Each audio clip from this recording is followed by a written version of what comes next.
Conversaremos sobre la organización del trabajo. El trabajo se dividió ya en tiempos del siglo XIX, comenzando el siglo XIX, a través de los trabajos de Adam Smith. Entonces, Adam Smith nos da una serie de conceptos sobre el trabajo desde la perspectiva de la economía, pero la economía es el sustento y es el sustrato sobre el cual se asientan muchas de las ciencias sociales. No podemos nosotros desarrollar nuestras actividades diarias si no tenemos esa dependencia bastante intensa en muchos casos de la economía. Es así que la ingeniería y la administración tienen una dependencia muy grande de los conceptos fundamentales de la economía. Y este concepto de Adam Smith, porque lo desarrolla él inicialmente, no es que él lo crea. La creación es algo muy, muy difícil de poder entender también porque se remonta a los orígenes de la humanidad, donde sí podríamos nosotros decir que habrían creaciones. Los autores, los investigadores, que forman las ciencias, que forman las disciplinas, lo que hacen es simplemente tener esa virtud de recoger lo que sucede en el medio ambiente, lo que sucede en la sociedad de ese momento o de su momento y sumar lo que ha pasado en el mundo también hasta ese momento. Es un corte histórico que hacen los investigadores y comienzan a proponer, a articular de una manera ya teórica, de una manera ordenada, todo ese bagaje cultural hasta ese momento sobre el tema que quieren tratar y reinterpretar o intentar interpretar qué significa lo que están estudiando. En este caso del trabajo han desarrollado muchísimas teorías a partir de los trabajos de Adam Smith, muchos investigadores sociales. Se llega a una primera aproximación de que el trabajo es una actividad que causa dolor. Sin embargo, también es una actividad humana, que se conceptúa desde la antigüedad, y sigue siendo vigente como el aporte de la fuerza y talento del ser humano con la finalidad de generar economías para la sociedad. Y en sus variadas formas alcanza diferentes niveles de eficiencia en función al nivel de desarrollo de su organización y a la acertada división del trabajo. Esta división del trabajo, lo remarco con bastante puntualización siempre, es uno de los mayores aportes de la ciencia económica al desarrollo y al mejor entendimiento del trabajo. Vamos a desarrollar el tema de hoy en 3 espacios. En primer lugar, el concepto de trabajo. En segundo, la organización como sistema. Y en tercer lugar, las estructuras de la organización. Según lo dicho hace unos minutos, trabajo es una actividad social, pero organizada, que trata de combinar diversos recursos, como los trabajadores, tomados desde el punto de vista de recursos, además que los trabajadores tienen una connotación particular, que los deja de tomar como recursos y los ubica en un espacio diferenciado. ¿Por qué? Porque los trabajadores no se involucran directamente, no se incorporan en el producto y tampoco sufren procesos de transformación durante las operaciones de fabricación. Independientemente de esa, connotación particular que tienen los trabajadores, esta combinación de factores y recursos incluye materiales, incluye energía, tecnología, organización y entre otros. Y toda esta confluencia de factores y recursos permite alcanzar las metas y satisfacer las necesidades, los deseos y las preferencias de los consumidores. ¿A partir de qué? De resultados de la producción, como bienes y servicios que permiten a la organización, cuando es una empresa, ganar dinero o no ganarlo. Hay siempre esas 2 posibilidades en una empresa, a pesar de que puede producir un satisfactor, que colme las expectativas en un determinado momento histórico de los consumidores. De repente, cuando ese producto llega al mercado, los consumidores cambiaron de opinión. Y en ese momento no ganarán dinero, sino quizá dejarán de ganar dinero y en el peor de los casos perderán el dinero. Tenemos 3 clases de trabajo.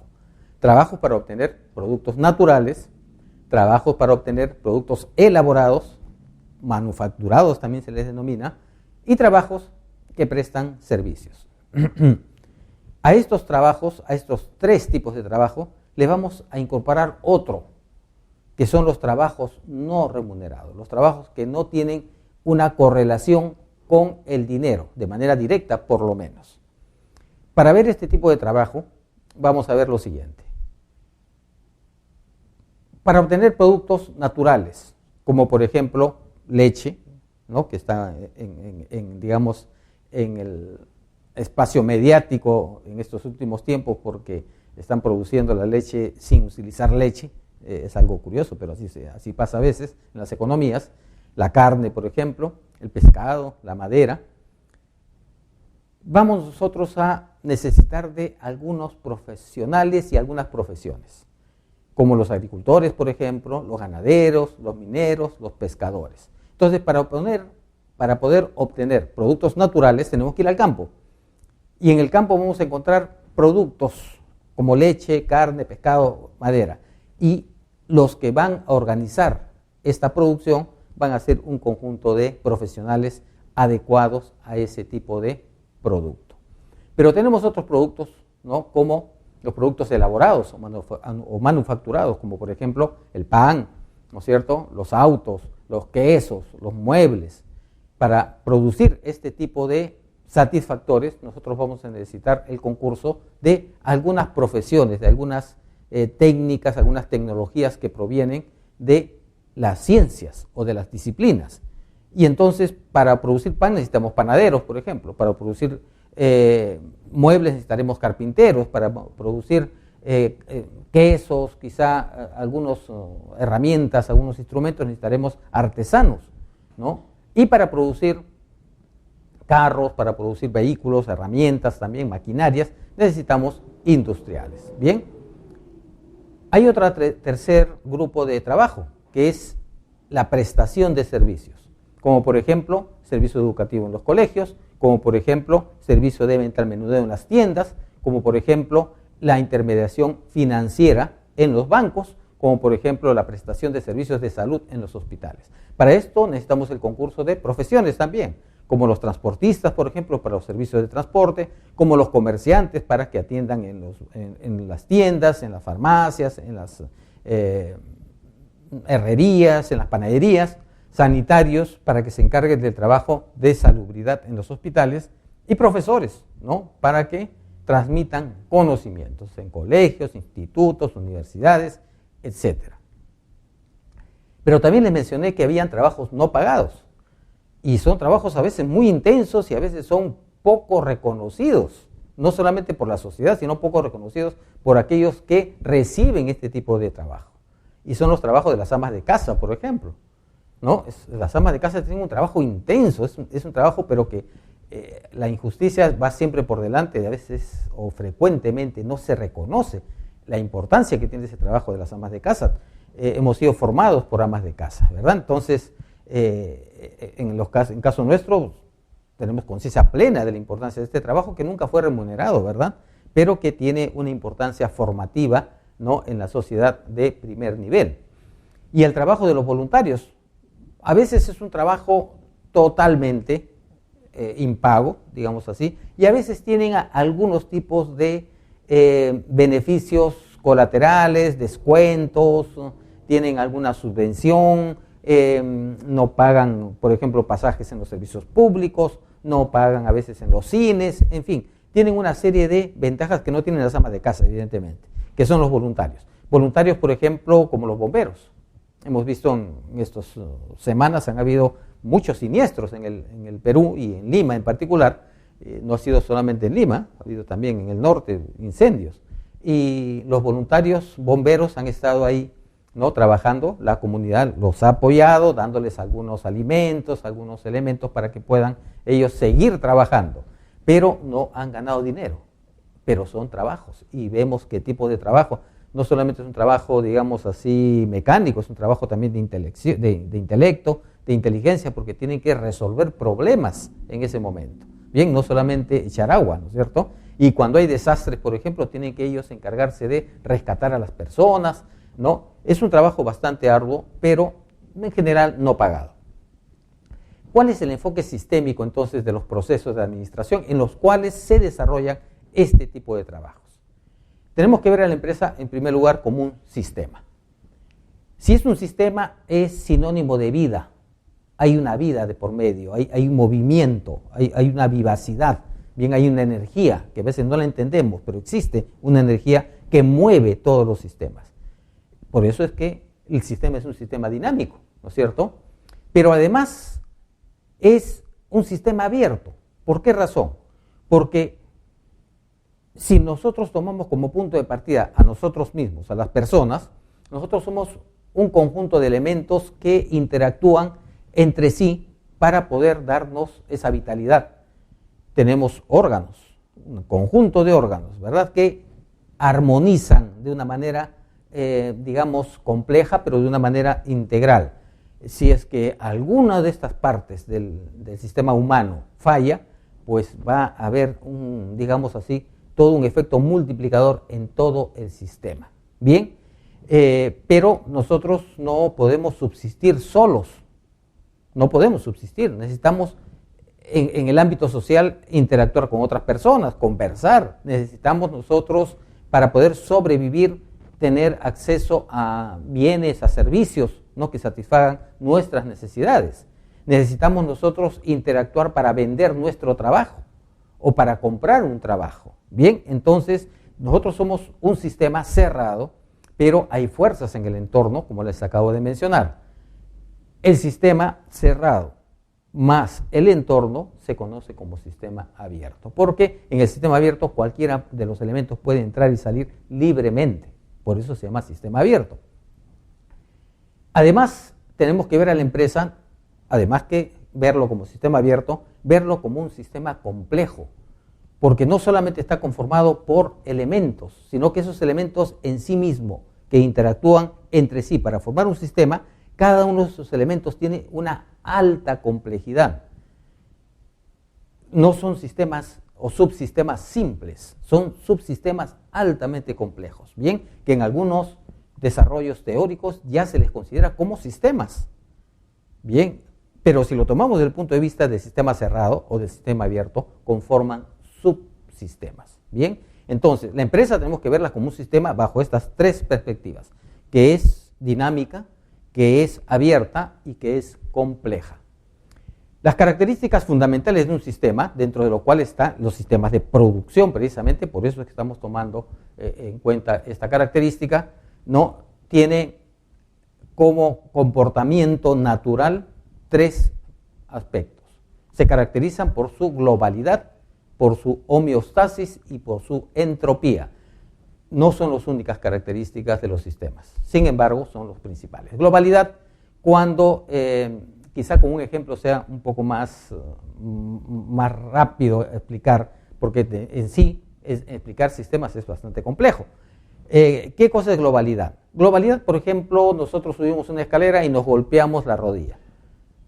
Al golpearnos la rodilla, ya en el ámbito del sistema persona, ¿verdad?, nos va a causar un dolor, va a haber ahí un hinchazón, nos va a incomodar, ya nos está afectando una parte, que es la parte intangible que tiene el ser humano, nos vamos a sentir mal ese día, ¿no?, y vamos a tener un malestar durante, depende de la intensidad del golpe, varios días.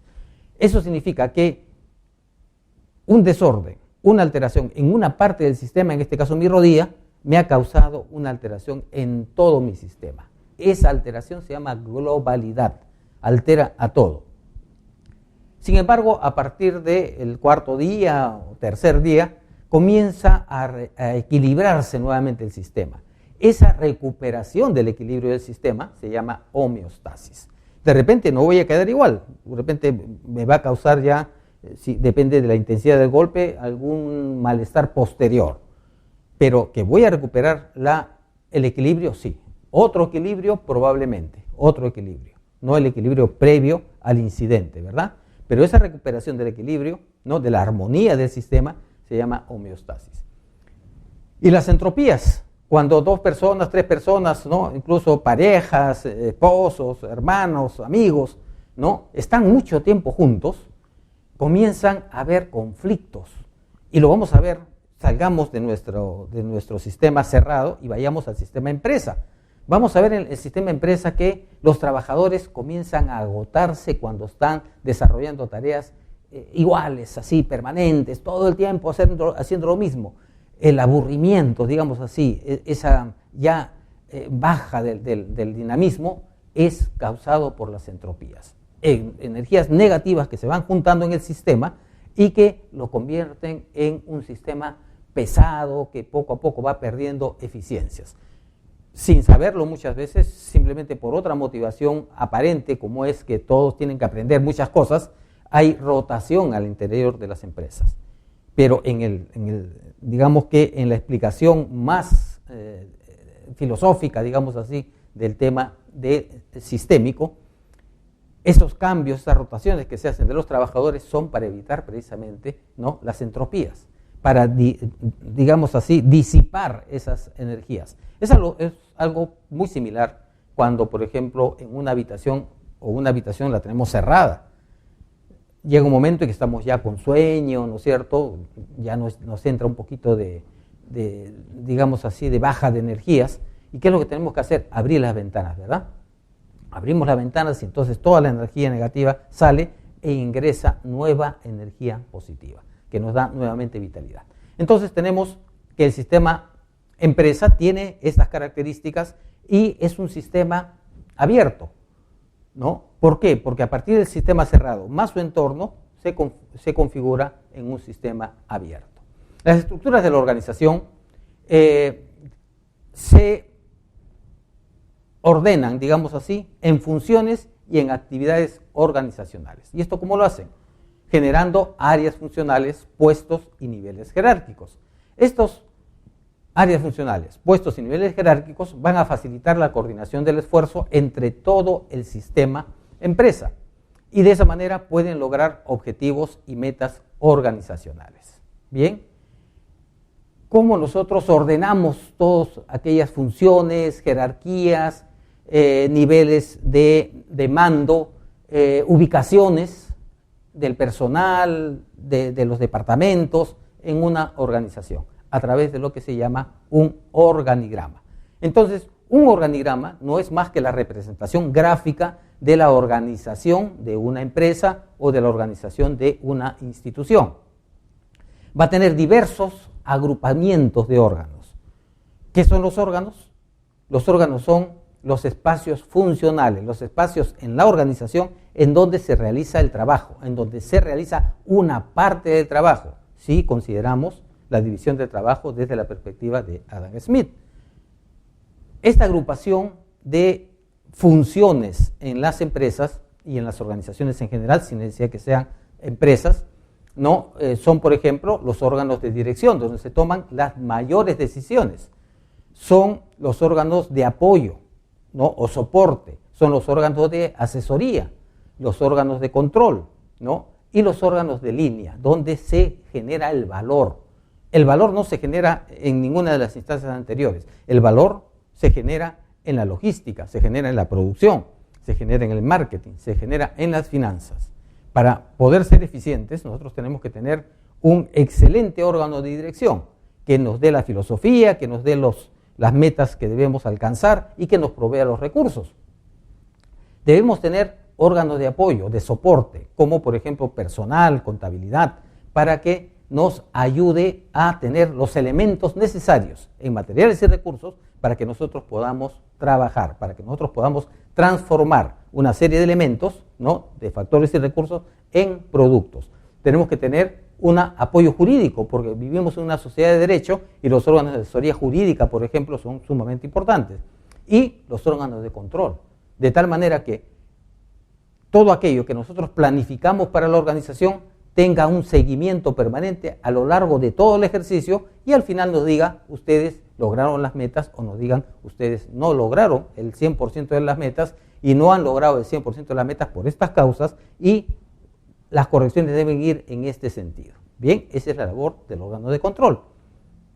El trabajo, entonces, es una actividad social organizada que hace posible la mejor utilización de los factores y recursos para la producción y merced a la división del trabajo permite la asignación de funciones jerárquicas y líneas de mando que los organiza. pudiéndose expresar en varios tipos a base de lo que resulta del proceso, bien o servicio.